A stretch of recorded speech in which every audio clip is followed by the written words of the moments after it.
Ndotombosurprise vanhu ndoda kutenga matomatoes ese amama, matomatoes akanaka, like serious akanaka, ndoda kungomabhadhara ese.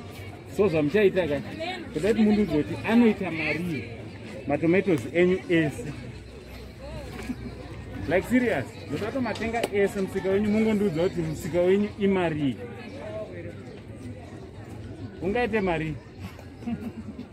Taurai mari yenyu tu. Ima muna price. Right. Mama musika wenyu wese imari zvinhu zvenyu zvese. Gogo wangu wangosiiwa wasangu. Alright, gogo chingotaura kuti zvingaite mari. Nai wasikana ndiana ajaira angu ndiudzo.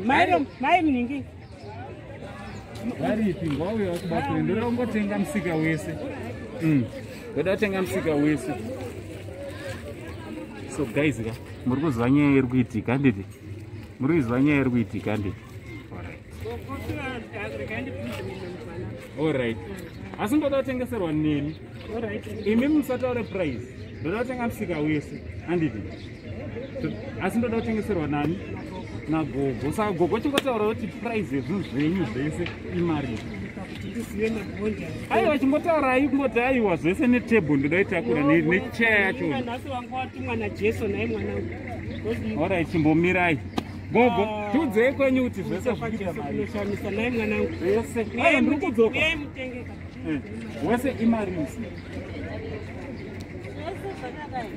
Handiti muri kuziva zviri kuitika. Sorera padhuze nekamera. Sorera padhuze nekamera. Unoona kuti gogo imari. Zvese zvakadai imari. Zvese zvakadai so kusaswa kuti zvino zvimari asi. Taurisai tinzwe. Zvese zvinogona kuita $80. $80. Alright, alright. Muchakufunde alright. $80. Kuti kadzoka pa 60. Aiite $60. 60. Inoita siku. Aiwa, kwata tinoita asi. Alright, ndakubhadhara 50. 50 haichakwani nemhaka yekuti mashure ndinda kutengesa matomatoes anenge achiita 50 bond ne30 plastic because ndakutotenga yemari ye10 haiwani. Ye10 haiwani.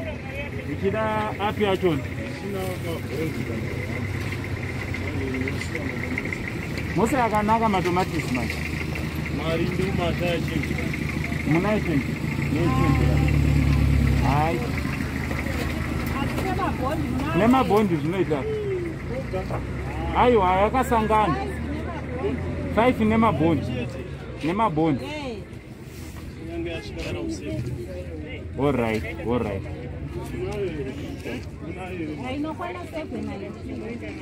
Zvarama. Musika wangu. So ndane musika guys, handiti ndiri kunoku kunzvimbo yeIngezi. Handiti ndiri kuIngezi. Ndane musika wangu wandatenga panapa. Toda kuti tione kuti zvinobuda. Toda kumboitisa mama vangu profit. Mama makadi tiri nani. Taurisai, ndoda kuti vanzwe zvamune mataura. Right. Mungada kuzivisa vanhu kuti munonzani? Munonzi mamani? Munonzi Mai Moyo. Alright, Mai Moyo. Right, Mai Moyo, profit yenyu pazvinhu zvenyu inenge yakawanda sei? Inenge iri $20 kana 25. 20 kana 25. Alright, zvandaita manje kana nhasi ndoda kumbopai profit yenyu. Handiti? But profit yenyu ndichaikupai yakadaiwo. Ndichakupai profit yenyu iri nzira yefood hump. Handimati 2025. Alright, regai ndikupei profit yenyu. Handiti? Nhasi ndongokupei profit yenyu. Munoita mazuva mangani kuti profit iwe muchitengesa?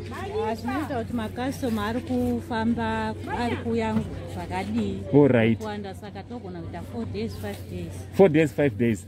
Alright, so nhasi profit yenyu ye$20 kana 25. Regai ndingokupai nhasi yakangodaro. Handiti? Regai ndingokupai yakadaro. So profit yenyu nhasi yakadaiwo. Nefood hamper yenyu iyi. Furai mberi nekudii nebasa renyu. Nefood hamper yangu iyi inenge ine hupu nesipo dzekugeza, yekuwacha, rice, sugar zvese matemba. Munozwana imo. So nehupu hwachona ndeunoyu handiti mombosara nechipo changu chandakupai Zvakanaka, saka toti tapuwa chipo newapi nani. Alright. So chipo cheduka mapiwa neva inonzi chawa yeutike handiti neSaint TV ndinonzi Uncle Saint. Muno muZimbabwe vanondizwa singaiti. So nhasi ndambotega timboenda kukadoma kuingezi timbopaiwo chipo ichi nebasa ramuri kuita pfuura mberi nekuita basa rakanaka. Zvakanaka, tinotenda. Alright, zvakanaka. Alright, zvakanaka. Saka imi ndimi munodzani mazita enyu kudai. Chingoziva ini ndinonzi Uncle Saint. Vamwe havachazikanwa. Vamwe ndomashura vana basa. Vana basa. Handa kuenda. Wago handa kuenda.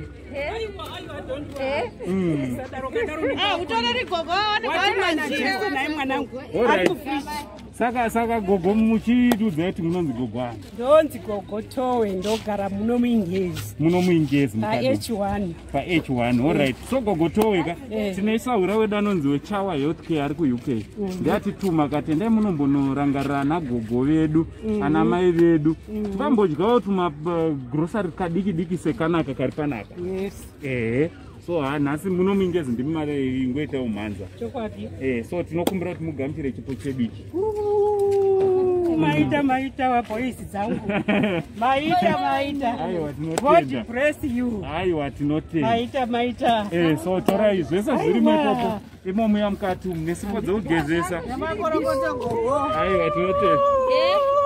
Ndichigona kujaiva. Ndichigona kujaiva. Mandirangarira. Chokwadi mandirangarira. Maita wamwene maita. Nekuda kweCovid kai. God bless you. Aiwa chinji oyai. Aiwa maita. Kutengesa kwa Mwari wakanaka. Musambe zvakanaka boys dzangu.